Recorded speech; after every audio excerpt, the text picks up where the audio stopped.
And this is our last section, section 3 in chapter 2, sociological research.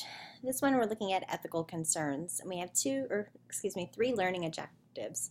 First one is understand why ethical standards exist, demonstrate awareness of the American Sociological Association's Code of Ethics, and define value neutrality. Ethical concerns. The American Sociological Association, or the ASA, is the major professional organization of sociologists in North America. The ASA is a great resource for students of sociology as well. The ASA maintains a code of ethics, formal guidelines for conducting sociological research consisting of principles and ethical standards to be used in the discipline. It also describes procedures for filing, investigating, and resolving complaints of unethical conduct. Some of the ethical guidelines of the ASA are as follows. Researchers must try to be skillful and fair-minded in their work, especially as it relates to their human subjects. Researchers must obtain participants' informed consent and inform subjects of the responsibilities and risks of research before they agree to partake. During a study, sociologists must ensure the safety of participants and immediately stop work if a subject becomes potentially endangered on any level. Researchers are required to protect the privacy of research participants whenever possible. And researchers must make results available to other sociologists, must make public all sources of financial support, and must not accept funding from any organization that might cause a conflict of interest or seek to influence the research results for its own purposes.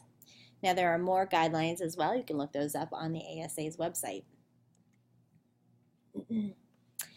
Max Weber stated it was entirely inappropriate to allow personal values to shape the interpretation of the responses. Sociologists, he stated, must establish value neutrality, a practice of remaining impartial without bias or judgment during the course of a study and in publishing results. Sociologists are obligated to disclose research findings without omitting or distorting significant data. Many sociologists believe it is impossible to set aside personal values and retain complete objectivity. They caution readers, rather, to understand that sociological studies may, by necessity, contain a certain amount of value bias.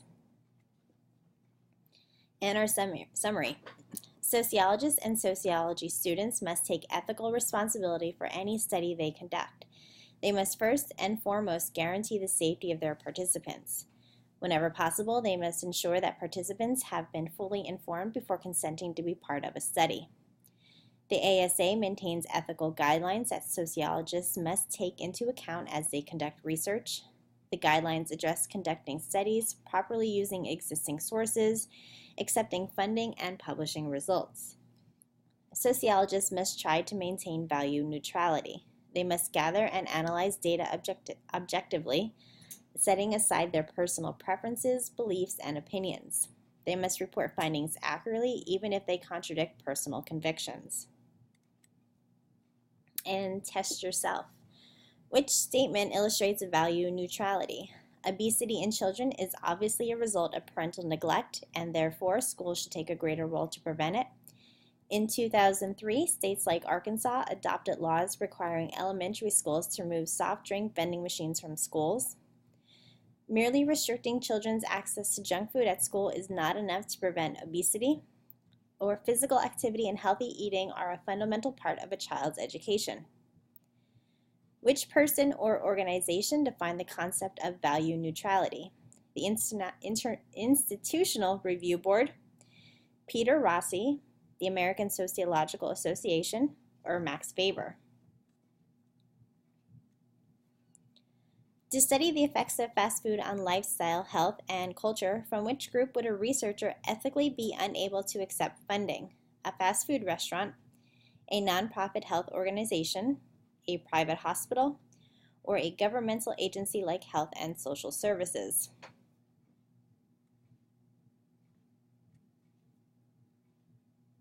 We're going to take a look at some ethical questions.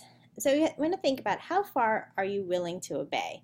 If someone told you to do something, how far would you be willing to go?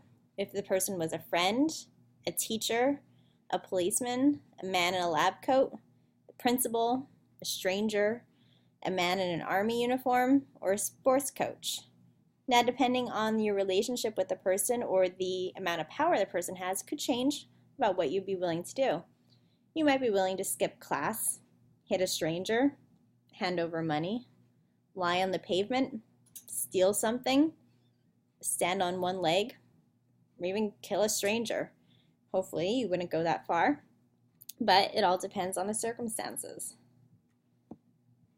We're going to take a look at obedience, and it's a type of social influence to act in response to a direct order from a figure with perceived authority.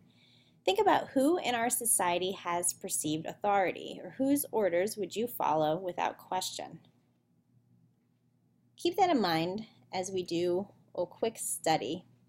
We're going to take a look at Stanley Milgram, and he wanted to know, is obedience bad?